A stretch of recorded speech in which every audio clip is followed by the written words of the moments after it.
Di Irak, di kota Kufah, pernah ada pemuda namanya Thabit. Thabit ini orang biasa, miskin, tapi soleh luar biasa. Sewaktu-waktu, dia lagi jalan di kota Kufah, kemudian dia lewat di depan kebun, ada apel matang jatuh. Dia lihat, diambil, terus dimakan. Dan saat itu beliau suasana sedang lapar. Waktu dia makan dan sudah habis setengah apel, dia berpikir, apel ini halal nggak buat saya? Karena ada tanggapan, kalau ada buah atau tumbuhan terlepas dari pohon, kemudian keluar dari area asalnya, itu menjadi hak umum. Jadi kaidah utamanya adalah, jangankan keluar area rumah kalian punya pohon, berbuah pohon tersebut, merembet ke jalan umum atau ke rumah tetangga. Kalau berbuah, itu udah jadi hak milik tetangga. Jadi jangan marah kalau buahnya diambil tetangga, karena buah itu sudah bukan hak milik kalian lagi. Begitu juga kalau berbuahnya ke jalan, diambil sama orang lagi lewat, itu udah jadi hak milik mereka. Nggak apa-apa secara hukum fikih. Tapi ini hanya berlaku bagi tumbuhan saja. Jangan dikiaskan. Oh, berarti kalau hewan begitu juga ya? Ada ayam tetangga, salah alamat, main ke rumah kalian. Asal main potong aja. Nggak boleh kita potong, dosa hukumnya.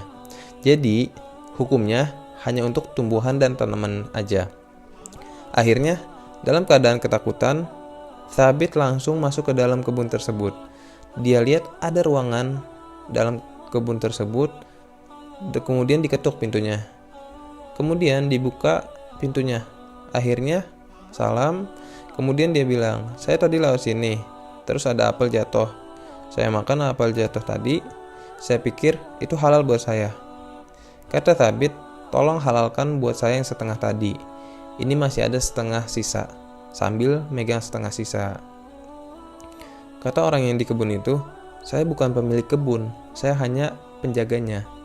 Kalau pemilik kebun tinggal di sana, sambil nunjuk ke arah yang jauh. Oke, ya udah kalau memang jauh, saya akan tetap ke sana. Pertanyaannya adalah, kenapa Thabit ngelakuin ini?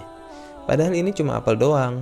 Bela-belain pergi jauh-jauh untuk minta dimaafin dan dihalalin apa yang telah dia makan. Jawabannya adalah, karena seseorang yang udah terbiasa makan yang halal, nggak akan bisa makan dari sesuatu yang syubhat atau dari yang haram. Kembali ke kisah Thabit. Thabit berkata ke penjaga kebun, "Qala abgha astadhinu, saya mau izin." Lanjut Thabit, "Inni akaltu tufaha min hadiqatih min ghairi masta'dhanu." Saya udah makan apel dari kebunnya tanpa seizin pemilik buah apel tadi. Perhatiin kewaraan dan keamanahannya. Kalau kalian ngedidik anak-anak kalian dengan cara yang halal dan baik, kalian akan menemukan banyak kebaikan dari anak-anak kalian. Dari mulai ketaatan dan ketakwaannya, berbaktinya kepada orang tuanya.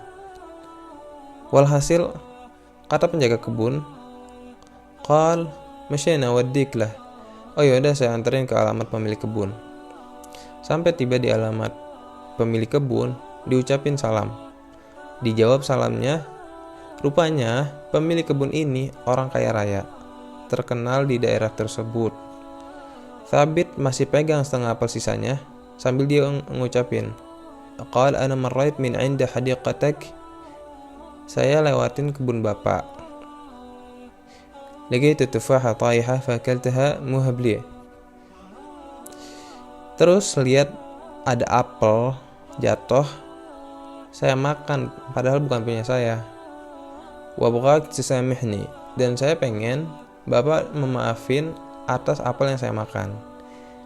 Jalisi nadhir fi, pemilik kebun merhatiin Thabit.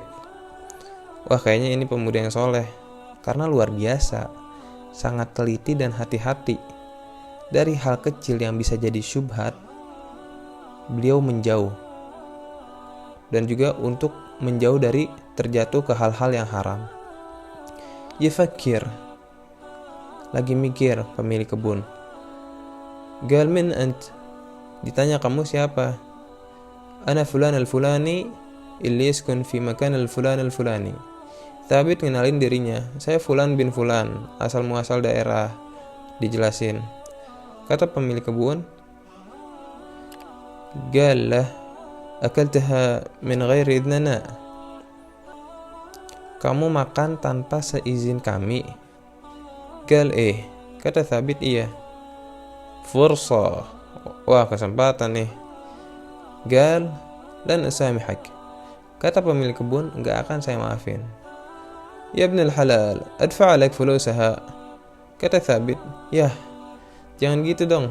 Yaudah deh, saya bayarin aja. Aw ashtaghil 'indak badalaha. Atau saya kerja di tempat bapak buat menggantiin apel tadi. Qal la usamihak. Kata pemilik kebun, enggak mau. Qal alqallah yaumil qiyamah was'alaka anha. Kata pemilik kebun, nanti di hari akhir saya minta balasan di hadapan Allah apel yang kamu udah makan. Qal ya rajul ittaqillah tufahah. Kata Thabit, ya Allah, masa segitunya sih? Ini kan cuma apel doang. Qal khalas ana basamihak bas bisyart. Kata pemilik kebun, ya udah, saya maafin, tapi dengan satu syarat. Qal wishhu. Kata Thabit, apa tuh syaratnya? Qal azawajak binti. Kata pemilik kebun, saya nikahin kamu sama anak saya. Halu hadha. Wah, ini mah bukan hukuman.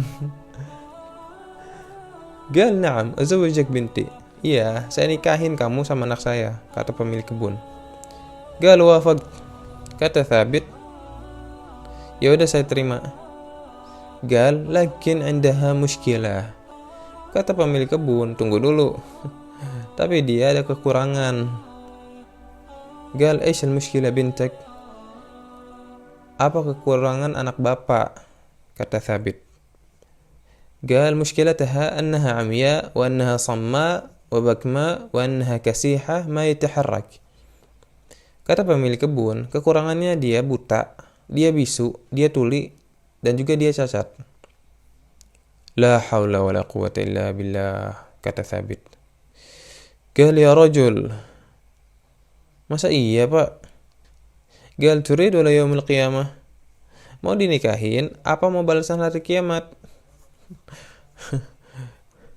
Qal tayyib, mau muskilah. Ya deh, gak apa-apa. Akhirnya dinikahkan Thabit dengan anak pemilik kebun. Kemudian diarahin untuk menemui istrinya. Pas masuk pintu, Thabit ucapkan Assalamualaikum. Tiba-tiba dari dalam kamar ada jawaban. Perempuan bisu bisa jawab. Balik lagi ke mertuanya. Kok di dalam ada yang jawab?